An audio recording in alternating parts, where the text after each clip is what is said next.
అధికారికి మా నివాళులు. వారి భార్యతో కూడా మేము సంప్రదించే ప్రయత్నం చేస్తా ఉన్నాం.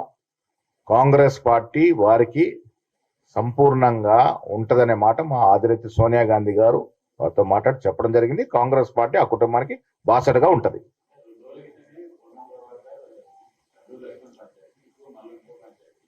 ఈ కుటుంబం ఉన్నప్పుడు చిన్న చిన్న అన్నదమ్ములు అన్న చెల్లెల మధ్య కొంత చిన్న చిన్న తగాదాలు ఉంటాయి.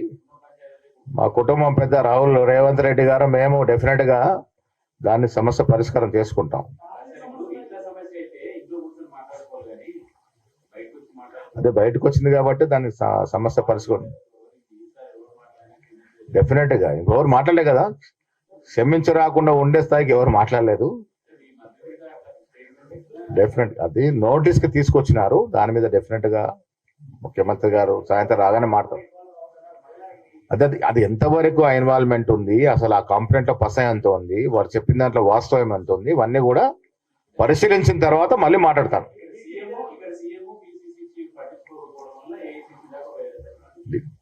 న్యాచురల్ గా కాంగ్రెస్ పార్టీ అంటే ప్రజాస్వామిక స్వేచ్ఛ. ఎవరన్నా మీరు కానీ ఇంకెవరు కానీ ఏఎస్కి లెటర్ రాయచ్చు. ఇదేం మోడీ ఆ కార్యాలయం కాదు ఏఎస్సీ అంటే. ఏఐసిసి ఎప్పటికీ వినతులు స్వీకరిస్తూనే ఉంటది.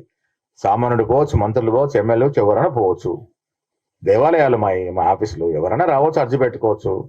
ఏది ఏమైనా సమస్య చాలా చిన్నది, దాని సమస్యకు పరిష్కారం చేస్తాం.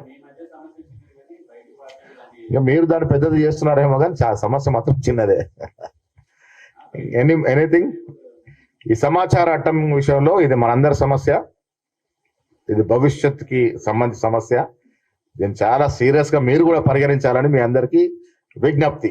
Thank you. ఢిల్లీ బీసీ విషయంలో నిన్న కూడా నేను నిజామాబాద్ చెప్పాను. ప్రతిపక్షాలు చేస్తున్నటువంటి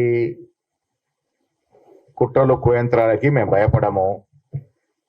బీసీ 42% రిజర్వేషన్ విషయంలో మా పార్టీ చిత్తశుద్ధి, మా రాహుల్ గాంధీ, రేవంత్ రెడ్డి, బట్టి, మహేష్ గౌడ్ యొక్క చిత్తశుద్ధి ఏంటో ఇదివరకే చూసినారు.